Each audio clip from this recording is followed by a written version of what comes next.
만 지시해 두겠습니다.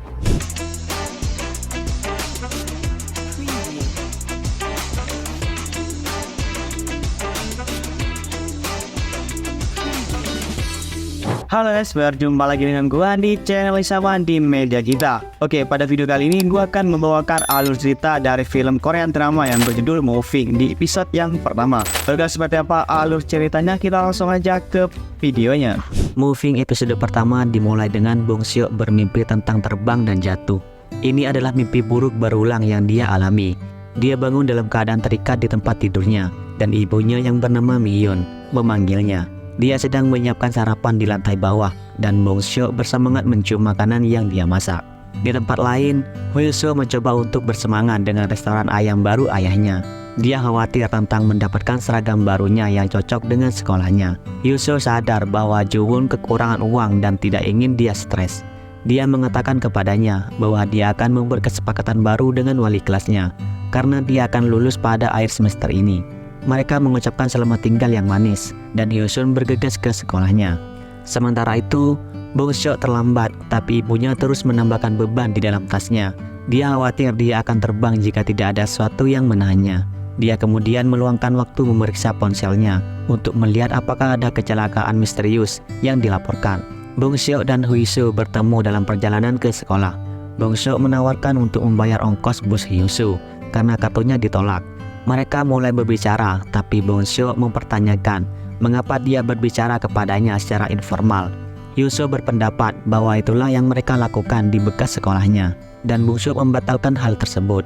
Selama perjalanan bus, Bong Seok tidak menahan diri untuk tidak menatapnya, dan dia hampir mulai terbang menjauh, namun memiliki nyanyian untuk membantunya tetap fokus untuk tetap di tanah.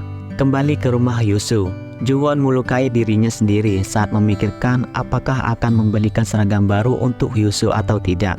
Di rumah Mihyun, dia khawatir Bong Seok akan mengalami kejadian ini. Berbicara tentang Bong Seok, dia akhirnya datang terlambat ke sekolah. Dia mencoba menjelaskan dirinya kepada gurunya, yaitu Cho Hee-wan, tetap tidak ada gunanya. Dia diminta membersihkan toilet sebagai hukuman karena ia terlambat. Ini adalah hari pertama semester, dan kepala sekolah, Jo Ra-hyo, mampir ke sekolahnya. Dia disambut oleh Hee-wan dan Song-wook yang tampaknya bersemangat untuk mendapatkan sisi baiknya. Ra-hyo khawatir kamera keamanannya mati. Hee-wan menegaskan keamanan sangat penting dan mengingatkan Song-wook bahwa kontraknya akan segera berakhir. Song-wook sedang mencoba untuk mendapatkan posisi mengajar permanen di sekolahnya. Jadi dia bersikap lemah lembut di depan Ra-hyo. Namun, sepertinya dia punya motif tersembunyi untuk tetap bersekolah di sekolah ini. Sementara itu, para siswa berada di dalam kelas. Gang-hoon sedang mengumpulkan telepon sebelum guru masuk kelas. Seorang siswa merekam sesuatu di kameranya dan melihat Bong Seok meneguk sebotol air hanya dalam hitungan detik. Di sisi lain, Hyo-soo sedang berbicara dengan Hee-wan. Dia menasihatinya tentang kursus yang bisa diambil. Dia mengetahui situasi keuangannya dan menyarankan agar dia mengambil kelas olahraga dan mencoba mendapatkan beasiswa penuh di salah satu perguruan tinggi elit di Seoul. Hyo-soo tidak ingin meninggalkan ayahnya. Dia khawatir biayanya akan lebih mahal jika dia belajar di luar Seoul.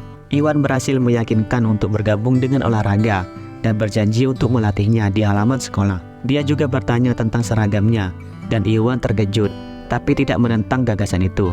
Setelah itu, Hee-wan membawanya ke kelasnya dan dia memperkenalkan dirinya. Bong Seok senang dia ada di kelasnya. Dia kesulitan berkonsentrasi karena dia terus mencuri pandang ke arahnya.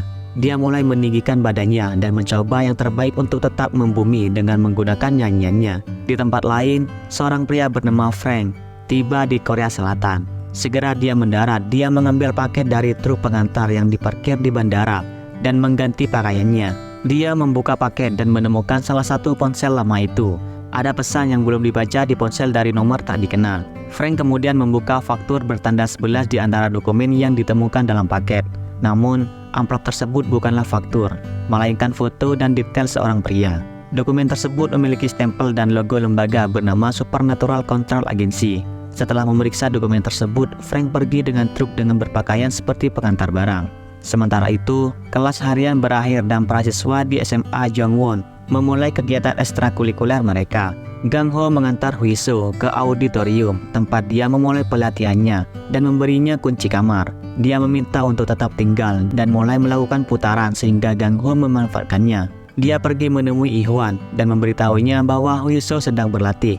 Dia bertanya apakah Huiso memiliki kemampuan yang sama dengannya, dan Ihwan pun menjawab iya. Dia mendorong Gang Hun untuk menonton dan mendekati Huiso. Saat Huiso berlatih, dia terus mengingat pertengkaran yang dia alami dengan gadis lain dari sekolah sebelumnya. Sementara itu, Bong Seok mulai membersihkan toilet sebagai hukuman karena terlambat. Di sisi lain kota, Frank mengunjungi kantor dan meminta untuk bertemu dengan seorang pria bernama Jin Seon untuk mengantarkan paket. Jin Seon langsung curiga setelah dia mendengar namanya dan membersihkan kantor. Frank menjelaskan bahwa Jin Seon terdaftar dalam daftar pensiunan. Jin Seon memintanya untuk mengklarifikasi secara rinci tentang daftar itu, dan Frank mengatakan dia telah dikirim untuk menghapusnya. Kedua pria itu terlibat perkelahian sengit, dan Jin Seon mencoba menggunakan kemampuan supernaturalnya untuk mengalahkan Frank. Sayangnya, Frank tampaknya juga memiliki kemampuan bertarung yang sangat baik, dan pada akhirnya, dia membunuh Jin Seon dengan melemparnya ke luar jendela. Berdasarkan seberapa jauh dia berhasil melempar Jin Seon, kita bisa berasumsi dia memiliki kemampuan supernatural juga. Sebelum Jin Seon meninggal, dia memberitahu Frank bahwa dia tidak memiliki anak dan Frank harus kembali ke rumah setelah membunuh Jin Seon. Frank dengan tenang kembali ke truk pengirimannya dan melanjutkan pengirimannya. Kembali ke SMA Jongwon, Ihwan semakin curiga karena dia bersikeras hanya bekerja dengan Huiso. Dia dengan tegas menentang Sung-woo membantu pelatihannya. Setelah Huiso selesai dengan pangkuannya, dia membersihkan diri dan bersiap untuk pulang. Dia terkejut melihat Bong Seok menunggunya.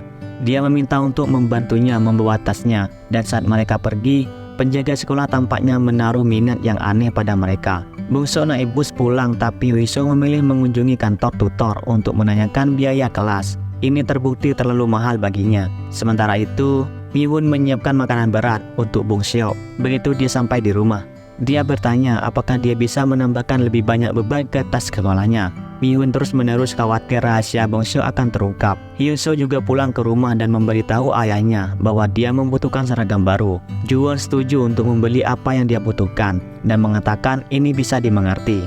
Dia melakukan tindakan dan mencoba mengurangi kekhawatirannya atas keuangan mereka. Tentu saja, Hyun-soo dapat memahaminya dan itu menyakiti hatinya. Di sisi lain, Gang Hun pulang dan seperti biasa ayahnya yang bernama Jae-man dengan sabar menunggunya. Keesokan paginya, Mi-hyun membersihkan kamar Bong Seok dan dengan santai memeriksa internet untuk mencari berita tentang kecelakaan misterius.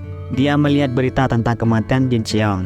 Pada saat yang sama, di Badan Perencanaan Keamanan Nasional, Won Kyo memberitahu Yongjun tentang kematian Jin Seon. Yongjun sedih dan bertanya apa yang terjadi dan apa yang telah dikonfirmasi tentang kematian misterius itu. Won Kyo memberitahu dia bahwa mereka saat ini menghapus postingan tentang kematian Jin Hyun di sosial media. Mereka menyatakan kematian Jin Seon sebagai kecelakaan. Namun mereka masih menyelidiki siapa penyerang Jin Seon. Jung Jun bertanya tentang program pemulihan dan Won Kyo menjawab bahwa mereka sudah selesai menanamnya kembali. Jung Jun memerintahkannya untuk mempercepat penanaman setelah membaca berita utama. Episode berakhir dengan Mi-hyun membersihkan senjatanya, seolah mengantisipasi masalah. Bong Seok menceritakan bahwa ibunya selalu melakukan yang terbaik untuk melindunginya. Dia ingin mengendalikan penerbangannya dan menjaga rahasia demi ibunya. Inilah sebabnya dia mencoba menjaga berat badannya dan mengatur emosinya karena hal-hal ini sangat mempengaruhi dirinya. Oke, itu alur cerita dari serial Korea drama yang berjudul Moving. Semoga kalian suka dan kalian terhibur. Dan buat kalian yang baru bergabung di channel ini, jangan lupa kalian like, comment, share, dan subscribe dan aktifkan tombol loncengnya. Dan setiap ada video terbaru kalian tidak pernah ketinggalan. Oke, kita ketemu di next video. See you.